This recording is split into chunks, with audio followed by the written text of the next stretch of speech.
Si estás postulando a la universidad, eres un estudiante preuniversitario, o estás en el colegio cursando el cuarto, quinto de secundaria y sueñas así con todo tu cocoro ingresar a la San Marcos, Villarreal, a la del Callao u otras universidades, y necesitas aprender o reforzar tus conocimientos sobre el curso de Historia del Perú de una manera más didáctica y divertida, quédate a ver el siguiente video. Si no me conoces, yo soy Dante Sandoval y en este canal te enseñamos todo lo que necesitas saber sobre el curso de Historia del Perú para que puedas ingresar a la universidad. Y de paso revaloramos lo nuestro, que mucha falta nos hace en estos tiempos, de verdad. Porque como diría un viejo amigo, tú no puedes amar lo que no conoces, y ese ahora es mi trabajo. La última vez nos quedamos en el primer tema de historia, que es la ciencia histórica, que normalmente se pide en el examen de admisión para las universidades. San Marcos hizo dos preguntas sobre este tema. La primera fue en el 2005, periodo 2. La pregunta del 2005, por 20 puntos para que ingreses, fue: ¿el estudio de la historia tiene por finalidad?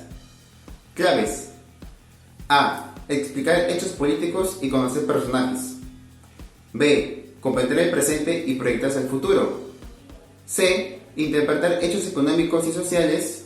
D. Comprender el pasado nacional y mundial. E. Conocer éxitos y fracasos del pasado. ¿Qué tal? ¿Te la sabes? Chapea, quizás el amigo Sar te ayude en esta oportunidad. Si no te la sabes, quédate hasta el final del video para que no solo sepas la respuesta, sino la entiendas también, porque cuando entiendes algo difícilmente se te olvida. La segunda pregunta del 2011-2 fue: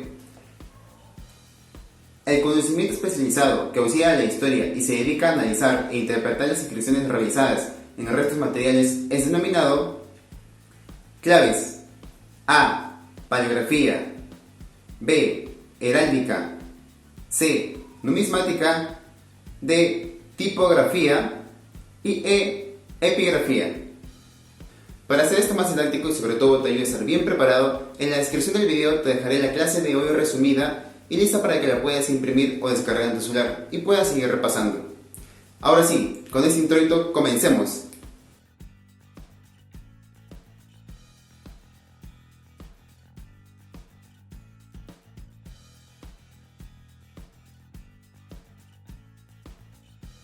¿Qué es la historia? Es la ciencia social que estudia el proceso de desarrollo de la humanidad a través del tiempo. Se encarga de estudiar y analizar los diferentes procesos económicos, sociales, políticos y culturales. Aquí memotecnia para que no te olvides, para que se te haga un poco más fácil recordarlo. Especie. ¿De qué se encarga la historia? Se encarga de estudiar y analizar los diferentes procesos económicos, sociales, políticos y culturales de las diferentes sociedades en todo el mundo, en diversas épocas a lo largo del tiempo, y la manera como ha influido en las sociedades contemporáneas. O sea, hablando más claro mi compa, en los tiempos de ahora. Nota: tradicionalmente Heródoto es el padre de la historia. En el siglo V a.C., Heródoto fue un investigador griego que expuso las causas y consecuencias más importantes de los sucesos militares y políticos de su época. En otras palabras, fue el primer compa en plantear un estudio ordenado y organizado del pasado, para lo cual se abusó de testimonios orales y documentos. Ahora, tú te preguntarás, ¿por qué es importante conversar de todo esto? ¿Por qué es importante la historia? Aquí voy a hacer una pequeña catarsis como para que quede un poco más claro. Escúchame y nunca te olvides de esto, por favor, nunca. Porque es un error que los más antiguos que nosotros siempre han cometido. Ya sean nuestros abuelos, padres, hermanos mayores. Por esto tenemos un país fregado con gente incompetente gobernándonos. Mira, así puntual, la historia es importante porque el estudio del pasado nos ayuda a comprender mejor nuestro presente y en consecuencia de esto planear mejor nuestro futuro. Te voy a poner un ejemplo. Si en las elecciones antepasadas hubiéramos estudiado el pasado de los ex congresistas, si nos hubiéramos tomado la molestia de retroceder un poco en el tiempo, saber a qué clase de gente estamos mandando al Congreso a que nos represente, o sea, que te tomes una hora de tu día para leer periódicos, no sé, buscar en las revistas, buscar en internet. Ahora no hay excusas porque la información está al alcance de todos hoy en día. Si de verdad nos preocupara nuestra tierra, nuestro país, lo hubiéramos hecho. Y nunca habríamos salido a marchar para cerrar el Congreso, o no habríamos renegado tanto los últimos años con tanto despilfarro de dinero, de nuestro dinero. Con todo ese dinero hubiéramos podido mejorar la infraestructura de colegios vulnerables, o no sé, ahora que lo necesitamos, implementar mejores equipos médicos que tanto necesitamos. Eso te pone un poco a pensar, ¿verdad? Por eso es importante la historia. Recordemos siempre, mis estimados y estimadas, un pueblo que no conoce su historia está condenado a repetirlo. Por todo eso es importante la historia, porque al saber nuestro pasado, sabemos qué personas han traicionado al Perú, qué personas han traicionado a todos nosotros los peruanos. Así sabemos cuáles fueron nuestros errores, para comprender nuestro presente y en consecuencia planear mejor nuestro futuro. Pero ya hablaremos de eso más adelante, de ese tema y más cosas. Si estás viendo esto y eres mayor de edad o estás próximo a ser mayor de edad, infórmate antes de votar, por favor. No sé cómo sean las próximas elecciones por todo ese tema del virus y la cuarentena. Ojalá que para ese entonces, pucha, ya haya pasado todo esto. O quizás, no sé, salgamos con mascarillas más sofisticadas. O quizás el voto sea por internet. Pero date tu tiempo para informarte, estimado o estimada alumno. Porque todavía hay ex congresistas y congresistas corruptos que quieren volver o mantener el poder. Y nosotros lo podemos evitar con nuestro voto. ¿Por qué crees que ni bien se cerró el Congreso, estas ratas empezaron a huir? Porque ya no tenían inmunidad parlamentaria. Por eso se escapaban. Eso te deja un poco pensando, la verdad. Te deja un poco pensando, ¿no? Por eso date tu tiempo para informarte, mi estimado o estimada. Solo una hora, cuando lleguen épocas de elecciones. Una hora al día, no te vas a morir si no juegas Call of Duty o Free Fire, ¿no? Una hora, ¿no? Solamente date un poco de tiempo, nada más. Bueno, continuando con el tema, ya hablamos qué es la historia, de qué se encarga, por qué es importante. Ahora, si hay algo que no te haya quedado claro, escríbeme en la caja de comentarios y gustoso te voy a responder, ¿sí? Bueno, ahora continuamos con las fuentes históricas. ¿Qué es esto? ¿Con qué se toma? Muy sencillo, mi estimado, mi estimada. Una fuente histórica es todo aquel resto que sirve de testimonio del pasado. No podemos retroceder en el tiempo aquí como mi compa el Trunks para ver cómo sucedieron los acontecimientos, ¿no? O procesos del pasado. Lamentablemente, para tener una de estas o estas, faltan unos años todavía. Aunque, quién sabe, ¿no? Se dicen cosas por ahí. Pero bueno, no olvides, una fuente histórica es todo aquel resto que sirve de testimonio del pasado. Ahora, estas fuentes históricas se clasifican en las siguientes. La primera, fuentes escritas o documentos. Fuentes arqueológicas, fuentes orales, fuentes etnológicas o antropológicas, y las más recientes que tú sacas, mi estimado alumno, son las fuentes audiovisuales. Hablando un poco de esas, tenemos lo siguiente. Las fuentes escritas o documentos están representadas por todos los escritos antiguos, jeroglíficos, alfabéticos, ideográficos. Estos tipos de escritura pueden ser plasmadas en distintos tipos de materiales, ya sean papeles, pergaminos, papiros, tablillas de arcilla. Algo importante a rescatar acá es que son la fuente principal del trabajo del historiador. Aquí podemos encontrar cartas antiguas, diarios, contratos, testamentos, crónicas. Ahora, hablando de las fuentes arqueológicas, son restos materiales elaborados por el hombre. Son la principal fuente del trabajo del arqueólogo. Cerámicas, momias, utensilios, armas, templos. Aquí estaría bien recordar a mi compa Harrison Ford, Indiana Jones, ¿no? Como para que se te haga más fácil recordarlo, ¿no? Como para que lo relaciones, ¿no? Y lo recuerdes. Ahora ya, si has nacido en los 2000, pucha, no sé esto, piensa en Dora la Exploradora o mi compa Indiana Jones. Fuentes orales. Son relatos o testimonios que se transmiten de generación en generación por medio del lenguaje. Ejemplo, mitos, cuentos, leyendas. En mitos podemos hablar, por ejemplo, del Cucucu, la Jarjacha, el Muki. Estos son mitos de la sierra. En leyendas podemos hablar de la clásica leyenda, ¿no? De Manco Cápac y Mamahoyo.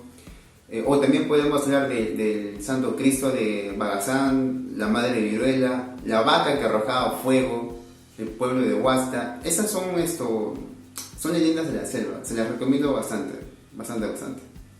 Fuentes etnológicas o antropológicas. Se refiere a las antiguas tradiciones y costumbres de diferentes pueblos que se mantienen vigentes hoy en día. Por ejemplo, danzas, ritos, medicina folclórica, festividades. Aquí podemos hablar del carnaval con chucos, la procesión del Señor de los Milagros, el Inti Raymi. Esas son costumbres y tradiciones que se mantienen vigentes hasta el día de hoy y tienen años y años de hacerse. Fuentes audiovisuales. Son la fuente moderna que nos ayuda a comprender algunos aspectos de la historia reciente. Un ejemplo de eso tenemos las fotografías de la Segunda Guerra Mundial, videos del atentado del 11 de septiembre en Estados Unidos, el 2001 si es que no me equivoco. Ahora continuemos con ciencias y disciplinas auxiliares. Vamos por partes. En ciencias auxiliares tenemos, por ejemplo, la arqueología, estudia el pasado tomando como base los restos materiales. La antropología estudia al hombre como ser cultural y biológico. La geografía estudia la relación del hombre con su medio natural. La paleontología estudia los restos fósiles de animales y plantas. En economía estudia la manera en que el hombre distribuye sus recursos escasos para satisfacer sus múltiples necesidades. Luego de esto tenemos las disciplinas auxiliares, ¿sí? Una cosa son ciencias auxiliares y la otra son disciplinas auxiliares. En disciplinas auxiliares tenemos la paleografía, que estudia e interpreta las escrituras antiguas. La iconografía estudia e interpreta las imágenes antiguas y las figuras. La numismática estudia las monedas. La epigrafía estudia las inscripciones sobre restos materiales. Y la última que tenemos es la heráldica, estudia los escudos de armas o blasones. Ya para terminar con la clase, la historia se puede dividir de dos formas. O bueno, para ser más exactos, la historia universal se puede dividir de dos formas. Una es la periodización tradicional y la otra es la periodización materialista. También podemos dividir la historia del Perú prehispánico de dos formas. Una según mi tío Guillermo Lumbreras y la otra según John Rowe. Este tema es introductorio, o este primer video es introductorio. Aquí solo les explico cosas generales y puntuales que tienen que saber para que puedan entender los demás videos. Después de este, ya solo tocaré de lleno historia del Perú, hasta que termine con todos los temas que ven en el examen de admisión. Y luego comenzaré con historia universal. E igual tocaré todos los temas que vengan en el examen de admisión. Por ejemplo, el siguiente tema que viene es el poblamiento americano y comunidad primitiva en el Perú. El siguiente tema. El otro es el formativo andino y primer desarrollo regional. El otro tema es Imperio Wari y segundo desarrollo regional. Y si no me equivoco, para finalizar acabamos con el Imperio Inca. Miren, verdad, algo importante que tienen que saber. Miren, ojo que esos temas que les acabo de mencionar del Perú prehispánico se están explicando según mi tío Guillermo Lumbreras. En otros libros pueden encontrar títulos como, por ejemplo, formativo andino, horizonte temprano, primer desarrollo regional o intermedio temprano, Imperio Wari o horizonte medio, y si es que no me equivoco, segundo desarrollo regional o intermedio tardío. Hay un tema más, creo que es el Imperio Inca y horizonte tardío. Como para que les quede claro y no se confundan, estos últimos 5 temas son así porque los libros comparan la manera de dividir la historia del Perú prehispánico según mi tío Bigote Guillermo Lumbreras y según John Rowe. Así que por eso van a encontrar los temas con sus nombres. Esta parte del Perú prehispánico la voy a explicar según mi tío Bigote Guillermo Lumbreras, pero tampoco está de más que sepan lo del compa John Rowe. Ahora continuemos. Como les estaba comentando, la historia universal se puede dividir de dos formas. Una que es la periodización tradicional, que es la que están viendo en pantallas, y la otra es la periodización materialista. Pero vamos a comenzar con la tradicional. Miren, la periodización tradicional fue planteada por el alemán Cristóbal Keller en el siglo XVII. Fue quien dividió la historia en edades: edad antigua, edad media, edad nueva. Esa parte de edad nueva después fue llamada edad moderna, y el concepto de edad contemporánea surgió en Francia para designar la historia posterior a la Revolución Francesa. ¿Sí? Toma como base la aparición de la escritura, y todo lo anterior a esto pertenece a la prehistoria. Está dividida en edades. Cada una de ellas tiene ciertas características comunes, y el paso de una edad a otra está determinado por acontecimientos que ocurrieron principalmente en Europa. O sea que tiene un enfoque muy eurocentrístico, por decirlo así. Y es un enfoque muy limitado, ¿ya? Porque no toma en cuenta muchos acontecimientos que ocurrieron en el resto del mundo. Aquí, como pueden ver en el cuadro, en ese cuadro que les he hecho, la edad antigua inicia con la invención de la escritura en el año 4000 a.C.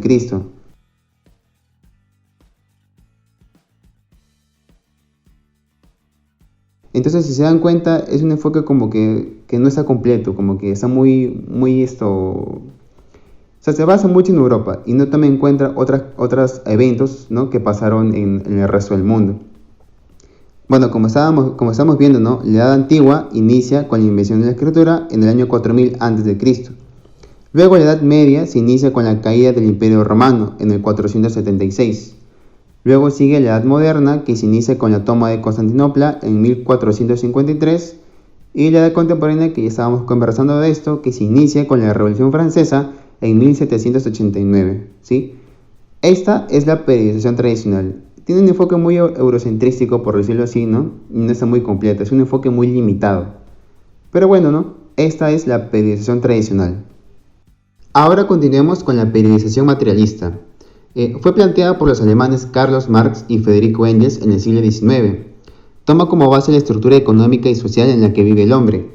Está dividida en etapas que muestran los tipos de contradicciones sociales entre los grupos dominantes y dominados. El paso de una etapa a otra está determinado por el avance de las fuerzas productivas. En el siguiente esquema podemos ver lo siguiente, ¿no? Todo comienza con la comunidad primitiva. Aquí podemos ver, ¿no? El hombre versus la naturaleza, pues, ¿no? Aquí no hay un excedente de productos, ¿no? No hay un desarrollo de las fuerzas productivas, es muy escaso. Entonces aún no existen las clases sociales, ¿no? Todos son iguales. Luego de esto ya el hombre sigue avanzando, evolucionando, pues, ¿no? Y llega el esclavismo. Aquí tenemos, ¿no? Los esclavos versus los esclavistas. Aquí ya surge un excedente productivo, el cual queda en manos de unos pocos, originando ya las clases sociales, ¿no? Ya, a partir de aquí ya se empiezan a dividir el ser humano en grupos, ¿no? En sociedades, ¿no? Clase rico, los pobres y todo esto. Luego de eso sigue el feudalismo, que, ¿no? Es la contradicción entre los siervos, ¿no? Y los terratenientes, o los campesinos y los señores feudales, pues, ¿no? Aquí un grupo reducido de hombres se queda con las tierras productivas. Antes el que tenía, en la época feudal, el que tenía tierras era el que tenía poder. Básicamente era así, porque la tierra te daba comida, o sea, te daba lo que necesitabas para vivir, en otras palabras, ¿no? Se genera esto, más divisiones, ¿no? Entre los ricos y los pobres. Siempre va a haber eso, o siempre ha habido eso, desde tiempos inmemoriales, ¿no? Luego del feudalismo sigue el capitalismo, ¿no? Aquí tenemos a los trabajadores versus los capitalistas, o los obreros versus los burgueses. Aquí un grupo reducido de hombres tiene la propiedad privada sobre los medios de producción y el capital. Lo mismo, ¿no? Si se dan cuenta, ¿no? Ricos versus pobres, ¿no? O sea, quien tiene más contra los que tienen menos, pues, ¿no? Entonces, esa es la periodización materialista planteada por Karl Marx y Federico Engels, ¿no? Básicamente es así la periodización materialista.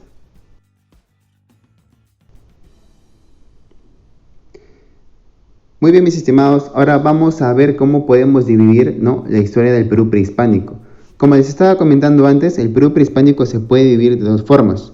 Según mi tío Bigote, Guillermo Lumbreras, ¿no? Y según John Rowe. Vamos a comenzar con mi tío Bigote, Guillermo Lumbreras, ¿sí? Todo comienza, ¿no? Para Guillermo Lumbreras en el 18.000 a.C., que es el periodo lítico. Dentro del periodo lítico tenemos la cultura paquecasa, guitarrero 1, chevateros, toquepala, paiján, lauricocha. Termina el lítico, ¿no? en el 7000 a.C. y comienza el arcaico, pero el arcaico está dividido en dos, inferior y superior. En el arcaico inferior tenemos a Nanchoc, guitarreros 2, telar machay y pique machay. Termina eso y sigue el arcaico superior, que tenemos a Cerro Paroma, Caral, Tocosh, Huacapié, Prieta. Siempre me trabo en eso, chicos, lo siento. Luego que termina el arcaico en el 1800 a.C., comienza el formativo, pero el formativo está dividido en tres: formativo inferior, medio y superior. En formativo inferior tenemos a Guayrajirca, Sechín y Garay, que esas culturas se extienden más o menos hasta el formativo medio. En el formativo medio solamente tenemos a Chavín, nada más. Luego en el formativo superior tenemos a Paracas, Vicus y Pucará. Termina el formativo, ¿no? Y en el año 100 y comienza el primer desarrollo regional. Aquí tenemos a Recuay, Huarpa, Moche, Nazca, Lima, Tiahuanaco. Termina el primer, ¿no? desarrollo regional en el año 700 y comienza el Imperio Huari. Y el Imperio Huari comienza en el año 700 hasta 1100. Dura bastante tiempo. Luego de esto sigue el segundo desarrollo regional, ¿sí? Que comienza con la cultura Chanca, Cajamarca, Ichma, Lambayeque, Huanca, Coya, Oymara, Chincha, Chimuy, Chachapoyas, hasta, ¿no?, el 1400. Todo esto, desde 1100 hasta 1400, es segundo desarrollo regional, ¿sí? Y de 1400 hacia adelante, ¿no?, hacia 1500, hasta 1532, es la cultura inca. Más o menos esta es la forma en la que mi tío Bigote Guillermo Lumbreras, ¿no?, ha dividido la historia del Perú prehispánico. Luego vamos a mi compa John Rowe, ¿no?, que básicamente le divide de la siguiente manera: precerámico, periodo inicial, horizonte temprano, intermedio temprano, horizonte medio, intermedio tardío, horizonte tardío. Vamos de nuevo como para que quede más claro, ¿sí? Comienza con precerámico, periodo inicial, horizonte temprano, intermedio temprano, horizonte medio, intermedio tardío y horizonte tardío. Miren, vamos a comparar ya, porque yo les comenté que los libros de historia, ¿no?, juntan las formas de dividir la historia del Perú prehispánico, ¿no?, según mi tío Bigote Guillermo Lumbreras y según John Rowe. Aquí podemos ver que en el precerámico tenemos todo lo que es lítico y arcaico está dentro del precerámico. O sea, para mi tío John Rowe, ¿no?, el lítico y arcaico es lo que es el precerámico. Luego sigue el periodo inicial. En el periodo inicial tenemos el formativo, pero recuerden que el formativo está dividido en tres partes: inferior, medio y superior. Pero para mi tío John Rowe, el periodo inicial, ¿no?, comienza con la cultura Guairajirca, Sechín y Garay. Entonces, hasta esa parte solamente es el periodo inicial. Y luego en el horizonte temprano, mi tío John Rowe comienza con Chavín, Paracas, Vicus y Pucará. Horizonte temprano. Luego de esto sigue el intermedio temprano, ¿no? Ahí sigue, ¿no?, Recuay, ¿no?, Huarpa, Moche, Nazca, Lima, Tiahuanaco. O sea que el intermedio temprano, ¿no?, pasa o digámoslo así, ¿no?, está al mismo tiempo que el primer desarrollo regional, ¿ya? Luego está el horizonte medio y el imperio Wari, ¿no? Si se dan cuenta, ahí está el cuadrito bien explicado. Intermedio tardío y segundo desarrollo regional, y horizonte tardío y imperio inca. Como les estaba diciendo, en los libros de historia encuentran de la siguiente manera, ¿no? O sea, encuentran los temas como primer desarrollo regional o intermedio temprano, imperio Wari o horizonte medio, segundo desarrollo regional o intermedio tardío, imperio inca o horizonte tardío. Solamente juntan los nombres de la forma en cómo, ¿no?, Guillermo Lumbreras y John Rowe han dividido la historia, ¿no? De esa forma ya se explica, pues, ¿no?, cómo está dividido el Perú prehispánico, según mi tío Bigote Guillermo Lumbreras y según John Rowe, ¿no? Y así está dividido el Perú prehispánico, mis estimados. Ahora sí, mis estimados, ya llegamos casi al final de la clase, ¿sí? Ahora solamente con toda la información que tenemos, que ya hemos estudiado y que les acabo de enseñar, vamos a responder las siguientes preguntas. Ojo, que todas las preguntas que les voy a soltar a continuación, que son unas 6 o 7 más o menos, todas han venido en examen de admisión, ¿sí? Todas. He separado las preguntas por temas para que sea más fácil su aprendizaje, ¿sí? Obviamente, también les voy a dejar preguntas, ese tipo de examen de admisión, de los temas que vayamos resolviendo, ¿sí? Ahora sí, vamos a comenzar con la primera pregunta que vino en San Marcos el 2005-1, ¿sí?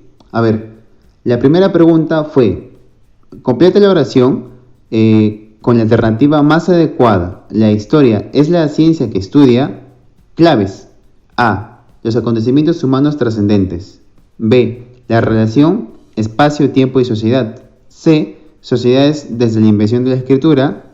D, necesidades desde su devenir cronológico. E, el pasado de la humanidad. Otra vez, la pregunta de San Marcos de 2005-1 fue: completa la oración con la alternativa más adecuada. La historia es la ciencia que estudia. Claves: A, los acontecimientos humanos trascendentes. B, relación espacio, tiempo y sociedad. C, las sociedades desde la invención de la escritura. D, necesidades desde su devenir cronológico. Y E, el pasado de la humanidad. ¿Qué tal? ¿Te la sabes? ¿Te la sabes o te la sabes? A ver. Champea, quizás champea, a ver. A ver, les explico la respuesta. La clave de esa pregunta del 2005-1 es barco, B de barco. La historia es la ciencia que analiza lo fundamental, el desarrollo económico y social de la humanidad en general y en los pueblos en particular. Estudia la relación espacio, tiempo y sociedad. Esa es la respuesta, mis estimados cachimbos, ¿no? La respuesta era barco. La siguiente pregunta. La ciencia auxiliar de la historia que estudia las imágenes y las figuras es esa pregunta vino del 2005-2. La ciencia auxiliar que estudia las imágenes y las figuras es claves: A, iconografía; B, heráldica; C, paleografía; D, pictografía; y E, xilografía. A ver, no champeen, que ya les expliqué esto, por favor. Ustedes pueden, a ver, ¿cuál es la clave? ¿Se las digo? ¿Sí? ¿No? ¿Tal vez? A ver. Muy bien, la clave es la letra A de avión, la iconografía. Ahora, ¿por qué la iconografía? Les explico. La iconografía es la descripción del tema o asunto representativo en las imágenes artísticas, así como su simbología y los tributos que identifican a los personajes representados, ¿sí? La clave era la A de avión, iconografía. Siguiente pregunta. La ciencia que estudia los fósiles de... qué fácil, ¿eh? La ciencia que estudia los fósiles de animales y vegetales se denomina... Esta vino en el 2005-2. Claves. Arqueología. A, arqueología. B, etnografía. C, antropología. D, paleontología. Y E, etnología. A ver, ¿cuál es la clave de la 3, compas? A ver, dígame. La clave es... No, la C no es, te equivocaste. Es la D de dado. La paleontología es la ciencia que se encarga de estudiar los seres orgánicos desaparecidos a través del análisis de sus restos fósiles. Esa era la clave. La siguiente pregunta, del 2005-2. El estudio de la historia tiene por finalidad claves. A, conocer el pasado nacional y mundial. B, explicar los hechos políticos y conocer personajes. C, interpretar hechos económicos y sociales. D, comprender el presente y proyectarse hacia el futuro. Y E, conocer éxitos y fracasos del pasado. ¿Te la sabes o no te la sabes? ¿Qué clave es? A ver, ¿qué letra? ¿Avión, barco, casa o dado, enano? ¿Cuál? ¿Te rindes? No tan rápido, ¿eh? ¿Cuál es la clave? Muy bien, la letra D de dado. Comprender el presente y proyectarse hacia el futuro. Les hice todo una catarsis sobre eso también. La clave es la D de dado. La relación entre el pasado, el presente y el futuro es algo que debemos tener en cuenta al trabajar la historia. La historia nos ayuda a comprender hechos ocurridos, o sea, el pasado, para entender de ellos presente y proyectarnos al futuro. La clave era la D de dado, chicos, D de dado. Siguiente pregunta, número 5.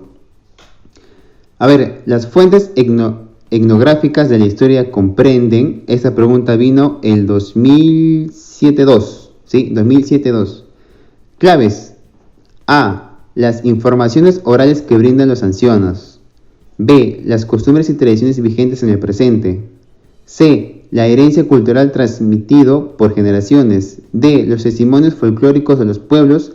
E, las creencias y prácticas religiosas de los pueblos. ¿Cuál es la clave de las 5, chicos? Las fuentes etnográficas de la historia comprenden claves. ¿Cuáles son? A ver, ¿cuál es?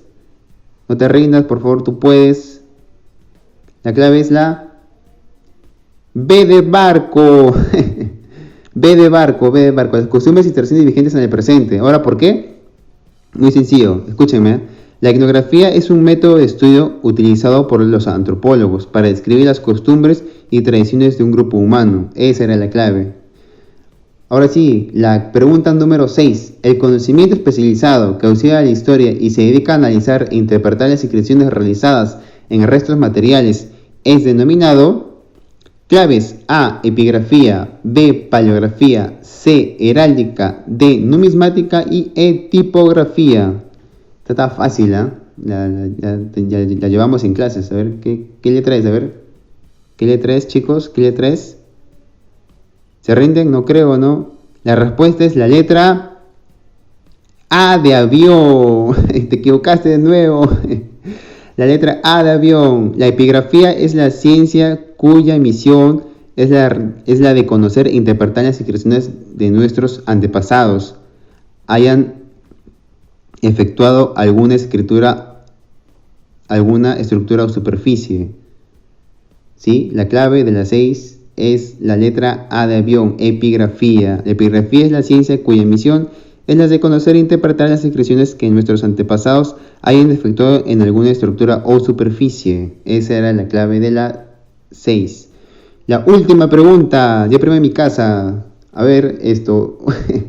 La número 7. Los historiadores distinguen de manera científica los fenómenos históricos según su duración.